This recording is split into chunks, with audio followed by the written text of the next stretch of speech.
On this episode, we're going to continue with more past events reviews. One coming from Stardom for their Cinderella Summer Tour that took place back in July.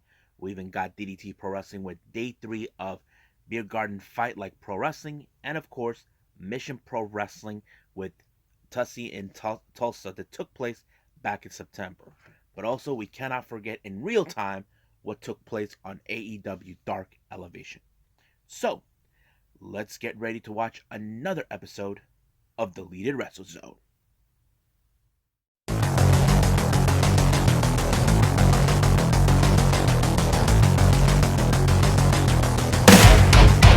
Are you ready?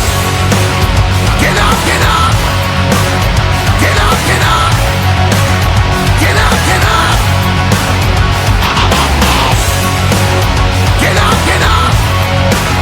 Get up, get up! Get up, get up!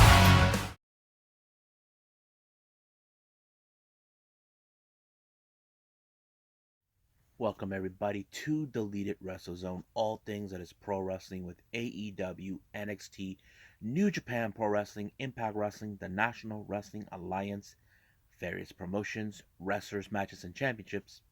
I am your host, J-Rod here. So, let's begin with more past reviews. This one coming from Stardom for their Summer Cinderella Tour in Tochigi. This took place on the 18th of July. Now, it was later revealed Tochigi is in fact one of the prefecture areas where the Hanan sisters are from. Hanan from Stars, Ina from Queen's Quest, and of course Rina from Odatai. So basically, the main event we have both sisters, Hana and Rina, facing off opposite from each other. So this is one of those days where, of course, parents are gonna be. This is gonna be a long day from home, folks. So there's nothing wrong with that. Now, opening match, we had a tag team match. We got Queen's Quest Azumi and Sayakami Tani taking on Lady C and Mina Shirakawa. Uh, over time, I have witnessed Mina and Lady C getting along great. There were moments where they did hang out. There were rumors circulating that she might join um, Cosmic Angels, but recently we were ready to find out when she will make her decision, even to this day, in real time, but there's no word yet. But the match was okay, but however, it was Sayakami Tani who took the victory onto Lady C in this one. So keep in mind, Lady C, in the other hand, is the weakest link in the group in this particular match, but she's also in the learning curve, and that it's okay. That's what is the process being a pro wrestler. Next up, we got Hina taking on Julia. Now, this is a very interesting situation. Ina, who I mentioned is the sister. Her twin sister is Rina of Odatai, and her older sister is Hanan from Stars. So basically, she did a pretty good job. But however, when it comes to Julia, she is more deadlier than any other adversary she could have come across. The Queen's Quest are like most of the toughness, but in fact, it was Julia to pick up the victory. And I think she praised her that she did her best, but it was not good enough. Next up, we got tag team action once again. We got Odatai consistent of Ruka and Saki Kashima taking on the Cosmic Angels, Unagi Sayaka and Mina Shirakawa. The match would have gone great, but however, in this type of scenario, Ruka crossed the line by using an object onto Unagi, accosting her the match, putting themselves into disqualification. This is one of those things where many fans don't like Odatai, where they always try to lose their matches intentionally. This is like typical Odatai. They would do whatever it takes to win, but they always get caught. But however, the Cosmic Angels does take the victory, but at what cost? That's one of the things we do know. Next up, we got a very awesome match. We have BDM, Maika and Sarui taking on Queen's Quest, Momo Watanabe and Utami Ashita. Now, if you guys already know, we all know what happened to Momo. She is no longer with Queen's Quest, but I'll get to that in real time and timing as possible. But the match was pretty great. The reason this match has been set is because Utami and Suri basically have like some sort of a instant rivalry. As you know, Utami is the red belt champion, or better known as the World of Stardom champion, And this is a title that Saudi has been trying to proceed for who knows how long. Last time they had come across each other, it was in Yokohama. They ended up in a time limit draw. But however, in real time right now, they will be facing each other once again. So this is one of those matches where you cannot ignore, regardless of what is going to happen sooner than later. But like any other match, it ended in a time limit draw. Sudi had everything under control until they were about to make the submission, but the bell rang. It was already too late. Time limit draw once again. And then our main event, we have Odetai consistent of Rina, Starlight Kid, and Konami taking on stars Hanan, Koguma, and Mayu Iwatani.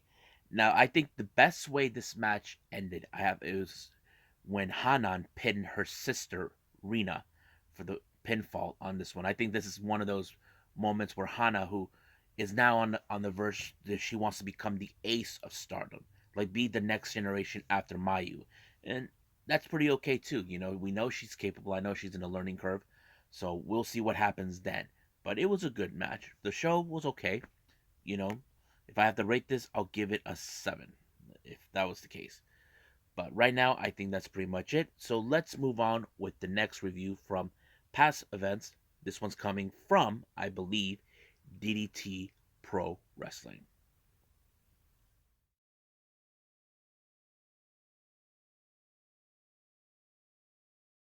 Okie dokie. So as you know, I did the last episode, DDT Pro Wrestling, with day 2 of Beer Garden Fight Like a Pro Wrestling. Now we're going to do the final day, which is day 3, which was a little different. Some funny moments took place, in case anybody wondered. But let's go from start to finish. The first match, I don't know what you call it. I like to call it more of the executive match. The reason I say this, I finally find out the name of the general manager in this promotion. His name is Misaya Imabayashi. So he's the one who's been dealing with Dan Shuko and also with Gorge Mansumo, getting themselves in serious hot water. So I finally got his name. Finally. But anyway, he's taking on a guy named Tetsuya Koda. Now, I don't know who this guy is, Tetsuya Koda. I'm probably going to assume that he maybe works in the office of DDT. I'm not sure. I'm not 100% sure. But this wasn't one of those matches that I was like excited for, because the way they dressed up, it was more like something you like you make up out of in the freaking living room. You know what I mean? That's what I thought. But however, um, Koda actually used a a rope to choke out the ref, knocking him out, and the same thing with Imabayashi in order to win the match. So I didn't find it too fun on this one, but that's how I felt about it. Next up, we got Yuki Ino and Yukio Naya taking on Yuya Koroku and Sanshiro Tagagi.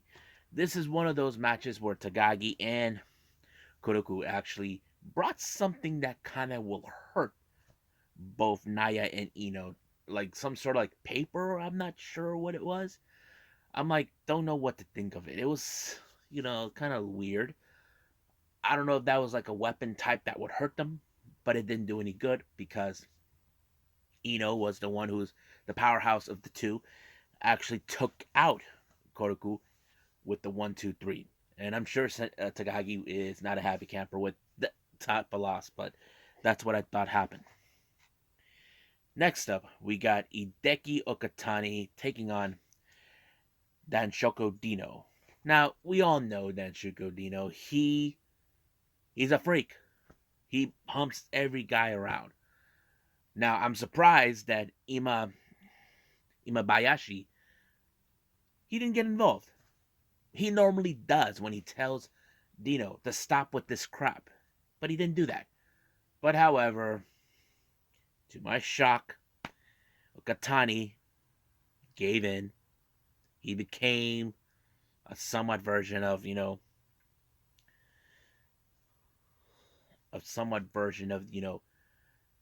of Dino. And it ended in no contest because Dino was humping the young boys. and they tried to pull him off. And then Katani did the same thing to the ref. The ref was trying to get away from him, but no avail. So I feel sorry for the ref. He's always the one that gets caught in this type of mess. Anyway, next match we have 6-man tag team match. We got Yusuke Okuda, Akito, and Yukio Sakaguchi taking on Damnation's Nobuhiro Shimatani, Soma Takao, and Yuji Ino. But okay, this is one thing I don't get now with Yuji Ino. Recently, in the previous thing, he dressed up kind of like a bomb drinking alcohol. I don't know what it. He didn't even wear any shoes. I don't know if this is a character change or they're trying to stay funny. I'm not 100% sure. But, however, it was Sakaguchi who picked up the victory when he took out Shimatani in order to win the match. As you know, Yukio, he is an expert in submission and mostly he's a striker. That always helps his matches. So he put, Shimatani in a chokehold. He tapped out. Now here's a real fun match. We got Rock and Roll Death 5-Way match. We have Kazuki Hirata, who finally get the dance. He'd always been bragging about how he never gets the dance. Then there's Mad Polly of Damnation versus Saki Akia from Eruption. And Arashima, and this guy, I don't know who he was, but it turned out to be Antonio Honda's other alter ego named A. Yasawa. He seems like the more of the, how to put this, the guy who likes to have fun, dance around, get his groove on. That's what the entire match was about. They were all getting their groove on, certain music was on, and all this. And not to mention, Harashima actually brought in some booze. Everybody got drunk. I don't know. But there were moments that Mad Polly, he wasn't like not up for it. But somehow, some way, someone found the right one and he danced. Was very unusual, but funny. But however, it was Yasama who pinned Irada when he used his tights to win the match. So, I don't know. I thought it was funny. Now, this next match, it was supposed to be a 6-man tag team match with 37 Kamina, both Mao and Katsumata teaming up with Chris Brooks to take on Shingo Nakamura and 2 partners of his choosing. But however, I don't know what he said, but it appears that he couldn't find partners, but he did ask Chris Brooks to team up with him just this one time. So, of course, Chris, being a little generous, actually accepted it. But however, he's the one who ended up in Nakamura actually ended up in when they did some sort of similar like a doomsday device type on him, allowing themselves to win the match. I don't think Chris Brooks has any feelings for Nakamura one way or the other, but yeah, I feel bad for him. Now our main event, we got an interesting 6-man tag team match. Wrestlers from different groups, and I will reveal who they were. Team number 1 is Yuki Ueno from 37 Kamina, Naomi Yoshimura from Disaster Box, and then finally Kazusada Iguchi from Eruption, taking on Tetsuya Endo of Damnation, Konosuke Takashita of 37 Kamina, and finally Jun Akiyama, the leader of Junretsu. So it's very unusual to see mix people from different teams that normally they don't have any to do together. But I feel that Endo, Takashita, and Akiyama are the perfect fit in this team because they seem like the ones that take it seriously. You look at Endo, he is like one of the top stars in Damnation. Then you got Takashita the same way with 37 Kamina, and of course Akiyama, who was, I think that he was at the time the open weight champion, but I'm not sure. But yeah, it felt pretty great. But it was Akiyama who pinned Yoshimura in this match, allowing for him, Endo, and Takeshita to win. So this was pretty good. Some funny moments, But like I said, I don't know what was the purpose of the first match with the executives with Tetsuya Okoda and Mabayashi. So I still don't get it. But hopefully in other wrestling shows with DDT, I could understand it more. But we'll just have to wait and see until the next time. But I believe it's time for me to move on with Mission Pro Wrestling.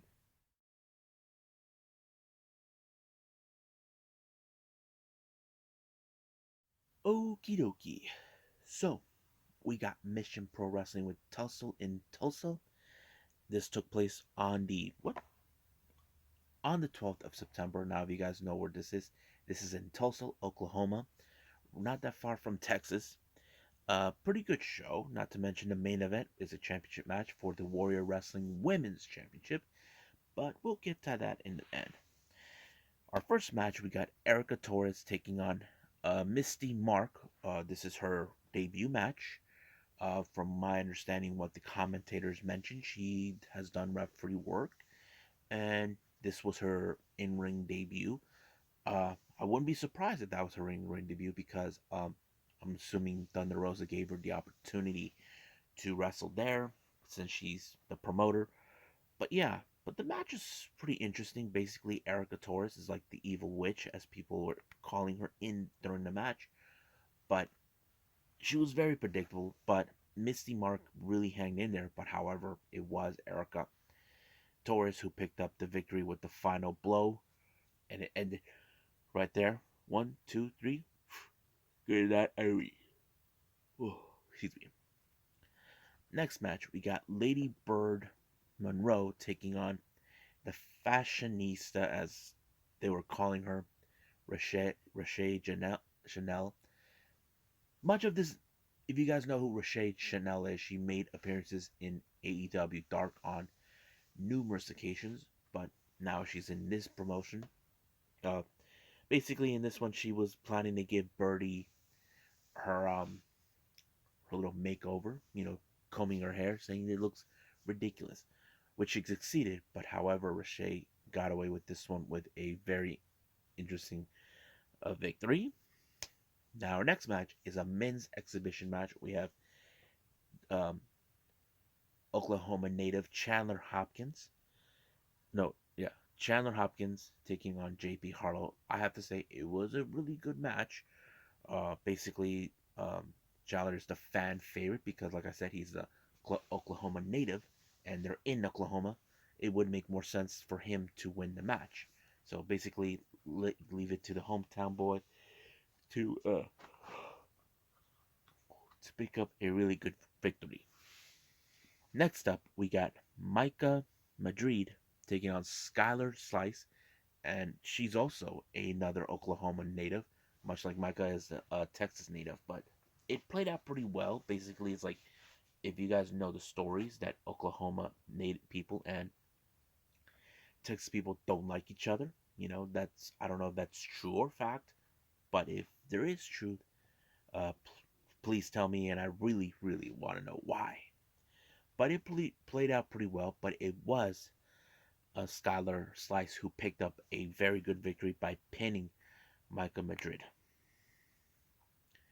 Next up, we got a three-way match: Alejandra De Lion, Nova Phoenix, and Gigi Ray. Now, Nova Phoenix is like the only person in this match that's like heel who would do anything to ensure she gets a win. But luckily, it was Alejandra who was able to pick up the victory right away when she pinned Gigi Ray in order to win the match. Basically, Nova Phoenix uh, was nowhere close, but it got it done. Next up, we got Jasmine Allure taking on Danny B. What a great match! I have to say, this is one of the good matches that they had. Jasmine Allure, who has been very impressive recently, and she is in line for a Mission Pro Wrestling Championship matchup. And I think it showed us that she's really, really. I mean, she has made appearances in AEW in the past, but I think this is where we're seeing her what she can do one day if she ever gets signed by a big company. And a pretty good victory. Our main event is for the Warrior Wrestling Women's Championship between challenger Maddie Rinkowski and Thunder Rosa. A pretty good match. It was teacher versus student. I have to say it was pretty darn good. But however, you all know how this match would end. Thunder Rosa win it with the Fire Thunder Driver, and blammo, it's over and she won her match. I think this was a pretty good show. I know there's others I can catch up with it, but right now, this is what I got. But right now, let's move on with the final review, AEW Dark Elevation.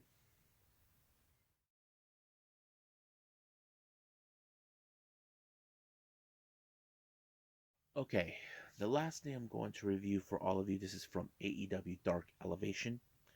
The first match, we have Dark Order members, uh, John Silver, Alex Reynolds, and Ten taking on Father, uh, Fodder, or whatever, I can't pronounce it right, J.R. Miller and Brandon Scott. Now, this, as you know, this combination of Dark Order, I think it was pretty good. As you know, Alex Reynolds and Silver has worked together. 10, he is like more of the, I'd put this, the last resort, who is also the powerhouse of the group. Excuse me. But it was pretty good. But it was Silver. It was this combination of finisher that they all three members did on, I don't know who it was, but it was really good. It did allow for Silver to pick up the victory by pinning the opponent. Next up, well, next thing we see is Jade Cargill, along with Smart Mark Sterling, making her way to the commentary table, where she's going to witness the match between Thunder Rosa and Danny Mo. Now, Thunder Rosa, she never took her eye out away from Jade Cargill. But of course, Jade Cargill can say she's not impressed by her all she wants. But in the end, Thunder Rosa did pick up her victory. But this feud between these two is far, far from over. And I think it tells us that these are two of the women we don't know who will be in the finals facing against Ruby Soho. And I think that's going to be a really good match to watch. Next up, we got Anthony Ogogo taking on Duncan Mitchell. I think we're getting more and more see what Anthony Ogogo can do more on the ring. I know there's been a lot of talk before about him. How can he really wrestle? He looks more. He's like he has evolved a little more better than he ever was, and he did pick up a really good victory when he did some sort of move. I can't remember what it was, but it was good. Next up, we got tag team action: Santana Ortiz versus Movie Mike and oh, Alexander Moss. As you know, I love Santana and Ortiz how they have those combination moves to pick up good victories. That's always been one of the helpful things for them that I've always witnessed. Next match, we got Shawn Spears taking on Lee Moriarty. I thought this match was pretty good. I know that Shawn Spears mocked Lee Moriarty, and Lee Moriarty did the same thing. So basically, it was more like who will walk out. I mean, it would have been a major upset if Lee Moriarty pinned Shawn Spears, but no, it didn't happen that way. Shawn Spears put him in the C4, and 1, 2, 3, it was done. Next up, we got the Gun Club. Austin, Colton, and Billy taking on the other members of the Dark Order, Evil Uno, Stu Grayson, and Alan Angels.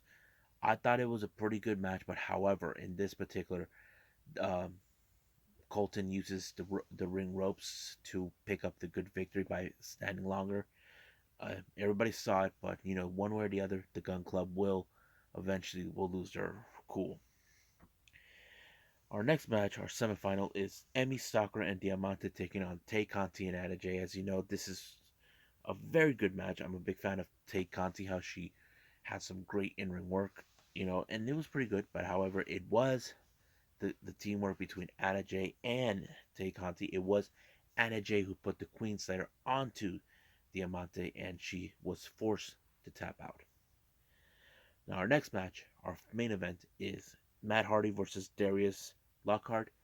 Pretty good match. It was good. I think I might have seen Darius, but however, it was Matt Hardy with the, I say, a twist of fate. I forgot what it was. He picked up a really good victory on this one, so I thought it was pretty good.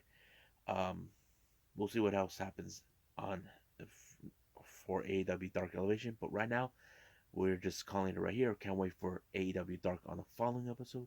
But I think that's it for now. But let's call it a day. Well, I hope you guys enjoyed this episode. Um, I was unable to do my podcast today, but I will do it the following on Tuesday. And by the time this video is uploaded, it's already Tuesday. So there's a lot of good topics that we'll be talking about: matches for Terminus, what's been going on with the Ring of Honor World Championship that um, will be defended at GCW, but also a lot of things took place. There's other things we will be talking about, but for now, I believe I'll end it right here. Um, so as for, of course, the next episode, I'm just gonna wing it. I'm not sure if we will have any NWA shows. Don't know about AEW, possibly AEW Dark. We will have it, and same thing with NXT 2.0. We'll just wait and see. But right now, I'm just gonna wing it for now, for tomorrow, for the following day. But we'll see what happens. But for now, I'll see you guys in the next DWZ time. Same DWZ channel. I must bid all of you adieu. So goodbye. Mwah. And have a nice day.